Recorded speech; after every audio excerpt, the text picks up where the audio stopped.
What's up, y'all? Smash that like button and hit that subscribe bits that time again. Alright, we definitely got some drama cooking. I saw on Facebook that Keith Price is now working for Ina as the CEO, if I'm not mistaken. And honestly, that doesn't really surprise me. Now, Jeb. He's had a different viewpoint when it comes to Keith Price. I remember a good 6, 7, maybe even 8 months ago, him and Keith did a video together, and they seemed to come to some kind of understanding.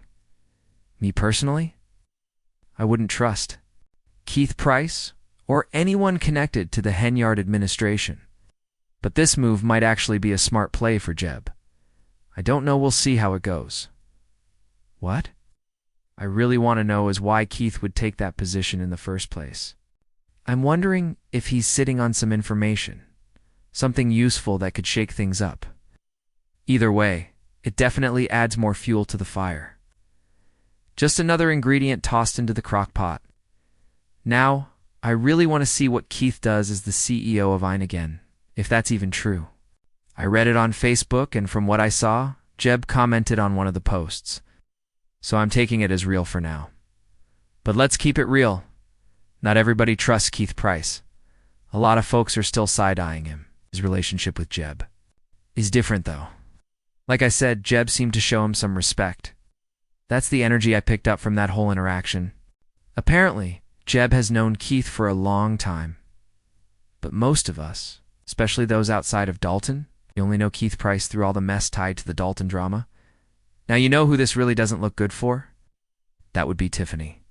Because if Keith Price is actually working for Ina right now, then he has to be one of the Judases she's always talking about.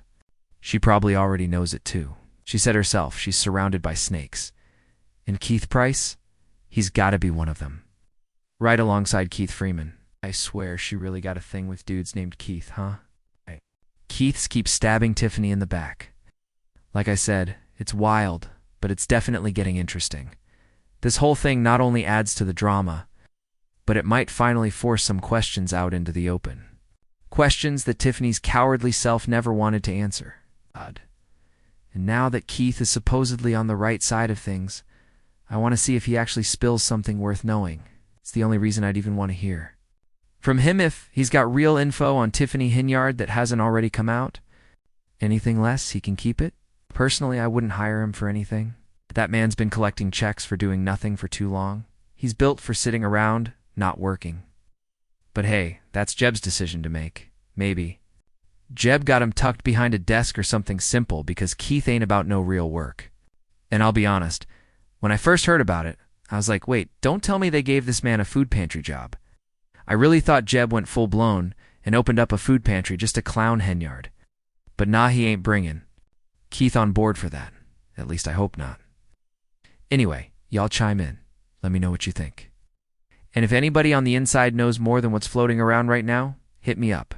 Because this one's definitely worth watching. I don't even know what to really call it, but it's interesting. Definitely interesting. It's just another little subplot, yeah, that's the word. A subplot in this whole messy saga. You know what I'm saying? So shout out to Jeb. Shout out to Kefa Thomas. Price Evan, though. I still wouldn't trust you. Like, not even a little. I mean, Jeb must see something in you that the rest of us clearly don't. That's all I'm gonna say. Because you still rolled heavy with Henyard. So, yeah, we've got questions. It's what it is. We want to know some things, Keith. Can you tell us something we don't already know? Give us that juicy info, man. Give us something that'll boost these clicks and get these views up in here. This one's just a short update, y'all. I just wanted to bring this little nugget to your attention. Word on the street is that KP is working for Ina, and from what I read, he might even be the CEO. Now, I know I saw something saying he was working for Jeb and them, but the post said CEO. So if anybody out there can confirm that for sure, let me know. Also, real quick, I wanted to touch on something else I saw in the Chicago Tribune. It was a short article, but it said the Edgar County watchdogs rejected Tiffany's affidavit. You feel me? So now Bo Brisket Brinley is going to have to file a new one that actually makes sense and holds up because the watchdogs get there. Not falling for Tiffany's garbage, she tried to throw together an affidavit claiming she didn't have anything, and they basically hit her with a hard no. Straight up denied. Now her dusty lawyer has to go revise it. What's going to be in That revision. Who knows? But one thing's clear. They're basically telling her, if you don't bring the full receipts, we're staying on your neck. And that's exactly what needs to happen. I want to see what kind of spin Bo Brisket comes up with now, too. Say she still doesn't have those documents because that ain't gonna fly. She is out here purposely avoiding turning over receipts because she knows if she does, they'll incriminate her. That is the only reason she's fighting this hard to keep everything hidden. So let's break this down in detail. Tiffany really had the nerve to send that tired, second-rate lawyer of hers into court to claim she doesn't have any of the requested documents? Like the Edgar County watchdogs were just going to shrug and disappear? Nah, that's not how it works. These watchdogs are professionals. They've been exposing frauds longer than Tiffany's been wearing that stiff wig. And what makes it worse? After all that, she had the audacity to hop on camera and say, I was successful in court. Seriously? That's the spin you're going with?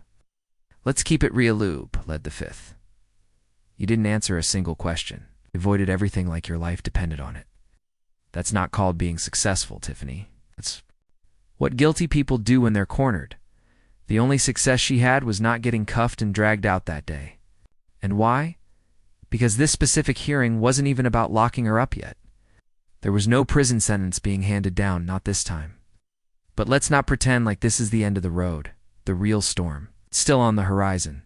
Let's see how successful she feels once the FBI finishes up their investigation, because that's the big one. That's the moment everybody's waiting on. And here's where it gets even messier. I'm starting to think Keith Price might actually have some insight into that federal heat. Remember when Keith was out here wilding on Facebook, making all kinds of threats? Remember folks saying they had to reach out to law enforcement just to protect themselves? So now I'm wondering, has Keith already talked to the feds? Has someone already pulled him into the loop? Because if he has, and now he's suddenly working for Ina, that could mean he's flipping, or at the very least, positioning himself for when the dominoes fall. Either way, this entire storyline just got a whole lot juicier. So yeah, stay locked in. Hit that like button. Smash that subscribe. Don't blink because the drama's just getting started. And trust me, I'll be back real soon with more.